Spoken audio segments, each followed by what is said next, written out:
नमस्ते बच्चों, हिंदी पाठशाला में आपका स्वागत है। मेरा नाम डॉक्टर संगीता शर्मा है और आज हम पढ़ेंगे आपकी पाठ्य पुस्तक वसंत के पाठ 16 भोर और बरखा, जिसकी रचना की है कवयित्री मीराबाई जी ने।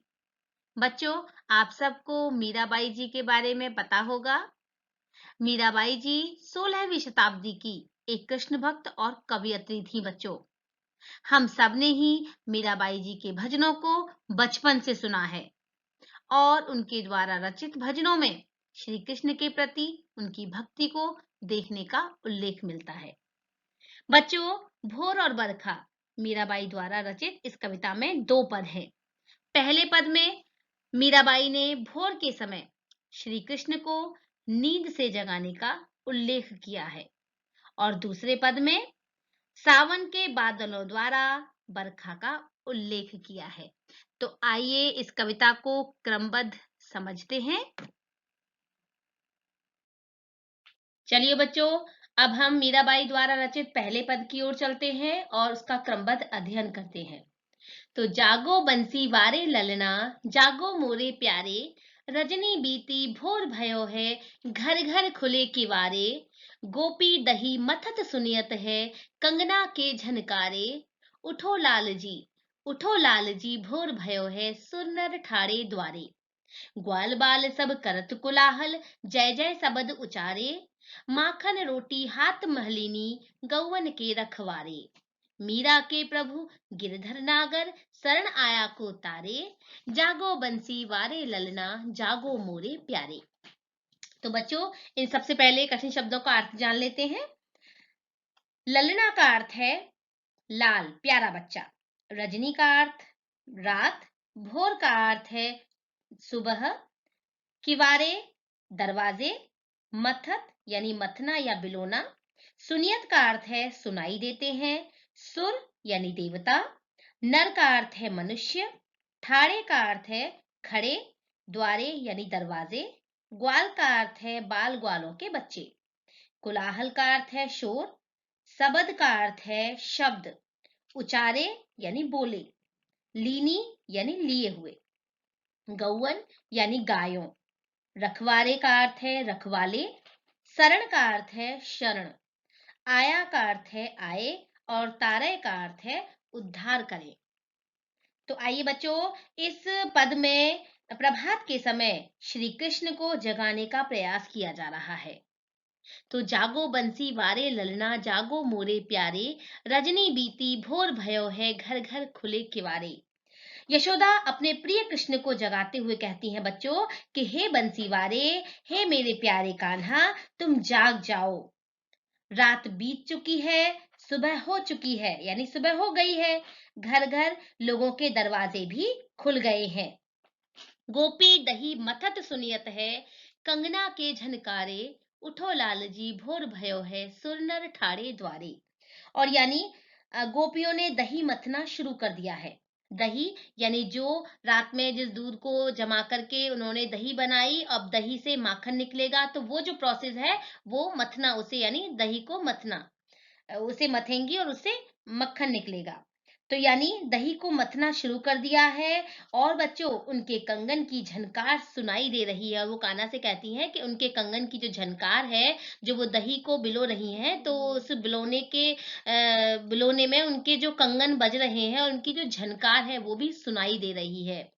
आगे, उठो लाल जी भोर भयो है, सुरनर ठाड़े द्वारे। और फिर कहते हैं कि उठो ललना, सुबह हो गई है, देवता और मनुष्य सब द्वार पर खड़े हैं तुम्हारी एक झलक पाने के लिए, ग्वाल बाल सब करत कोलाहल, जय जय सबद उचारे। और यानी ग्वालों के बच्चे शोर मचा रहे हैं और तुम्हारी जय जयकार कर रहे हैं, माखन रोटी हाथ महलिनी, गौवन के रखवारे, मीरा के प्रभु गिरधर नागर, शरण आया को तारे। और फिर आखिर में मीराबाई कहती हैं कि माखन रोटी हाथ में लेकर गौओं की रक्षा करने वाले मेरे गिरधर, मेरे कृष्ण कन्हैया, मेरे गिरधर नागर, आप शरण में यानी आपकी शरण में जो कोई आता है, आए उन लोगों का आप उद्धार करते हैं, उन जनों का आप उद्धार करते हैं।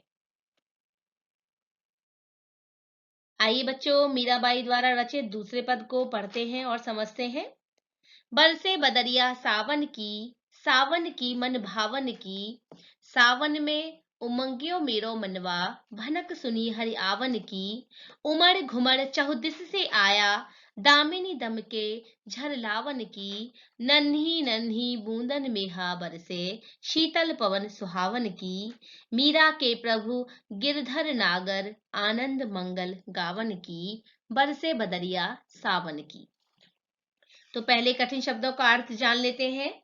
बरसे का अर्थ है बरसती है, बदरिया का अर्थ बादल या मेघा, मन भावन का अर्थ है मन को भाने वाला, अच्छा लगने वाला, उमग्यो का अर्थ है उमंग से भरा हुआ, भनक का अर्थ है भनक सुनी का अर्थ है आभास हुआ यानी उड़ती हुई खबर सुनी, हरि का अर्थ श्री कृष्ण, आवन का अर्थ है आने की, चहुदिस का अर्थ है चारों दिशाएं, दामिनी दमके का अर्थ है बिजली चमकती है, झर लावन की का अर्थ है वर्षा की झड़ियां लाने वाली, नन्ही नन्ही बूंदन का अर्थ है छोटी छोटी बूंदों वाली, मेहा का अर्थ है मेहा बरसे यानी वर्षा होना, शीतल का अर्थ है ठंडी, पवन का अर्थ है हवा और सुहावना यानी सुहावन का अर्थ है बच्चों प्रिय लगने वाला, आनंद मंगल गावन की का अर्थ है सुखद और कल्याणकारी भावों की गायन करने योग्य।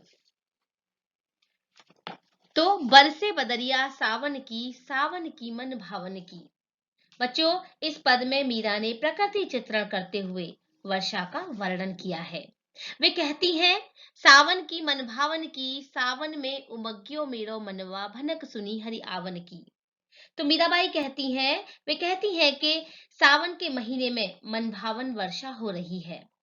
सावन के आते ही मन में उमंग जाग उठती है, उमंग से मन जो है वो भर जाता है, उसे श्री कृष्ण के आने की भनक लग जाती है, यानी उन्हें ऐसा प्रतीत हो रहा है कि जैसे श्री कृष्ण आने वाले हैं। भनक सुनी हरि आवन की, उमड़ घुमड़ चहुदिस से आया, दामनी दम के झर लावन की। और यानी बादल जो है वो उमड़ घुमड़ कर चारों दिशाओं में फैल जाते हैं, बिजली चमकने लगती है, वर्षा की झड़ी लग जाती है, नन्ही नन्ही मेहा बरसे, बूंदन मेहा बरसे, शीतल पवन सुहावन की। तो यानी वर्षा की नन्ही नन्ही बूंदें बरस रही हैं, पवन यानी हवा भी शीतल और सुहावनी लग रही है, यानी जब बारिश होती है तो हवा भी ठंडी हो जाती है ना, तो उसी प्रकार जो हवा है, जो पवन है, वो शीतल और सुहावनी लग रही है। इस प्रकार मीरा के प्रभु गिरधर नागर, आनंद मंगल गावन की। तो वर्षा ऋतु का मनोहारी दृश्य प्रस्तुत इसमें इस पद में किया गया है, और मीरा के जो प्रभु हैं श्री कृष्ण, वे बादलों के आने के माध्यम यानी बादलों के आने के माध्यम से श्री कृष्ण के आने की खुशी में मंगल गीत गाना चाहती हैं, यानी मीरा के प्रभु गिरधर नागर आनंद मंगल गावन की, यानी मीरा के प्रभु जो श्री कृष्ण हैं, उनके आने की खुशी में वो मंगल गीत गाना चाहती हैं।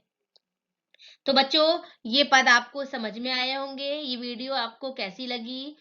अंत तक देखने के लिए आपका बहुत बहुत धन्यवाद। मिलते हैं फिर एक अगली वीडियो में। तब तक के लिए धन्यवाद।